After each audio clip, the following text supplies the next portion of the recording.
काव्य के भेदों पर यदि हम प्रकाश डालें तो काव्य के दो प्रकार के भेद होते हैं, प्रबंध काव्य और मुक्तक काव्य।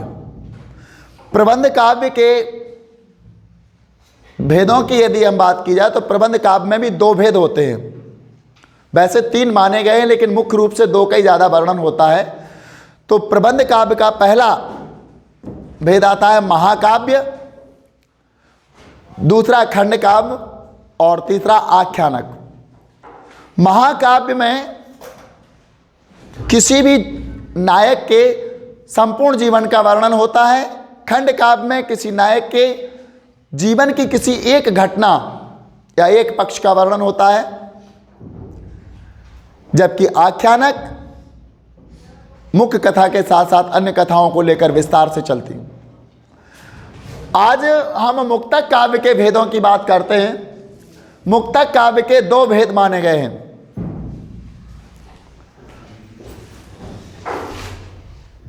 पाठ्य मुक्तक और गेय मुक्तक।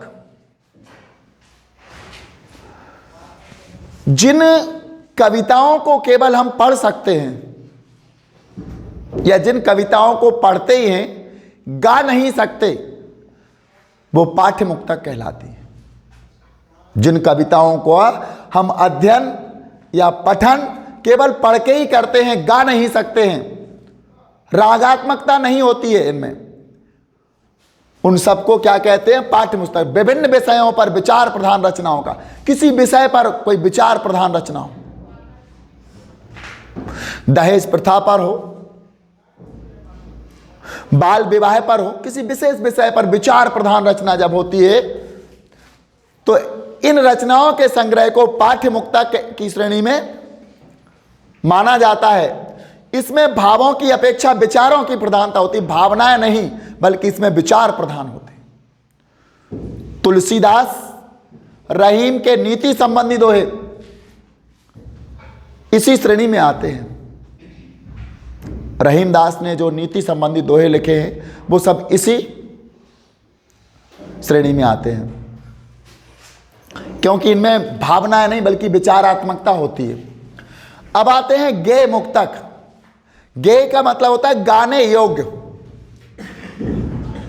काव्य का वह रूप या वह स्वरूप जिसको गाया जा सके वो गेय मुक्तक के अंतर्गत आता है। इसको प्रगीत भी कहा जाता है। इसको प्रगीत भी कहा जाता है क्योंकि इसको गाया जा सकता है।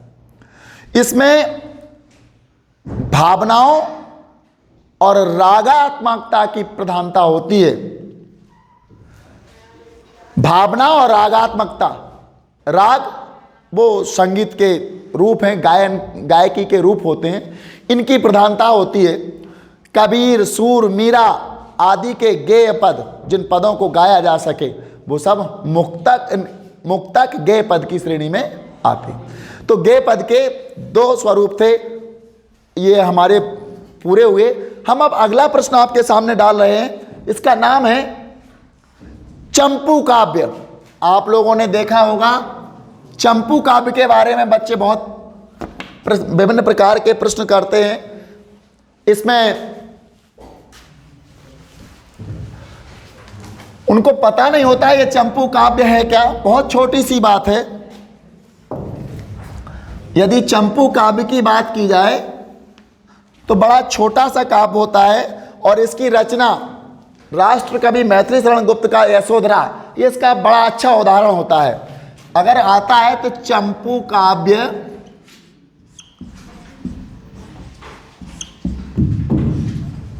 क्या है,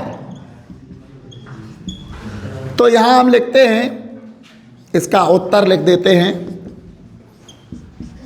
गद्य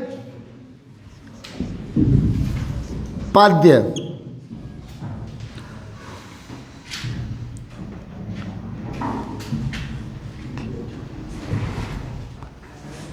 गद्य और पद्य मिश्रित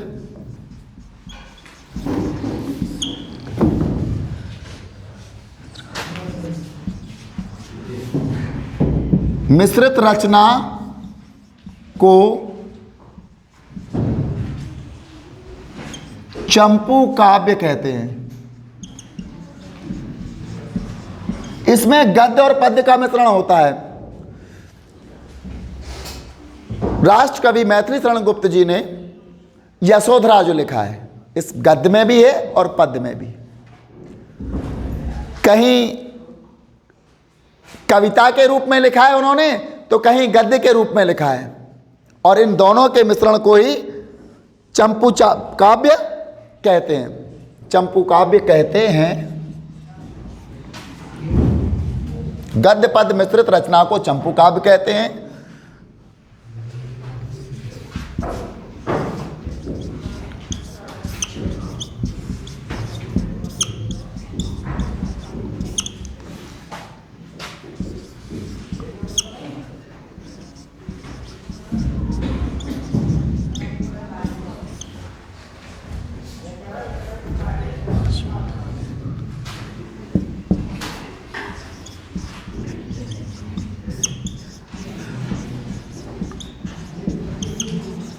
मैथिली शरण गुप्त का यशोधरा इसका उदाहरण है।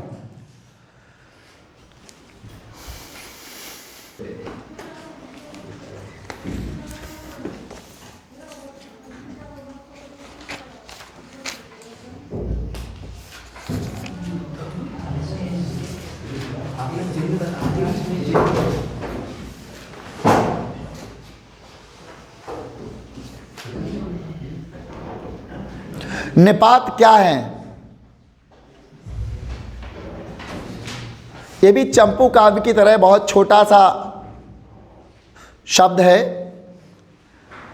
निपात वे शब्द होते हैं जो किसी शब्द या वाक्य के अंत में जुड़ करके उसको बलशाली बना देते हैं। ये अव्यय की श्रेणी में आते हैं। निपात अव्यय की श्रेणी में आते हैं। निपात शब्दों के प्रयोग से कोई वाक्य या कोई शब्द बलशाली बन जाता है, उस पर जोर देने के लिए निपात शब्दों का प्रयोग किया जाता है। निपात वे अव्यय होते हैं जो किसी शब्द के बाद जुड़कर उसे और अधिक बलशाली बनाते हैं, जैसे भर, ठीक, तक, जी आदि निपात शब्द हैं। इनका हमने वाक्यों में प्रयोग करके देखा तो हमने लिखा दीपक केवल पढ़ रहा है। यहां हम जोर दे रहे हैं दीपक पर कि वो केवल पढ़ रहा है। उसकी पढ़ाई पर जोर देने के लिए केवल नामक निपात का प्रयोग किया है। दूसरा वाक्य मैंने उसे देखा तक नहीं, यह भी इस वाक्य को बलशाली बनाने के लिए यहां तक नामक निपात शब्द का प्रयोग हुआ है। श्याम भी गया था, इसमें भी नामक निपात शब्द का प्रयोग हुआ है इस वाक्य को बलशाली बनाने के लिए। तुम ही नहीं आए, तुम ही नहीं आए, यहां पर ही जो है ये निपात शब्द है, इससे ये वाक्य को बल मिल रहा है। ये निपात शब्द है और ये बोर्ड परीक्षाओं में अक्सर पूछे जाने वाले प्रश्न होते हैं। इनसे छोटे छोटे नंबर हमारे कम हो जाते हैं यदि हम इनको पर ध्यान नहीं देते हैं।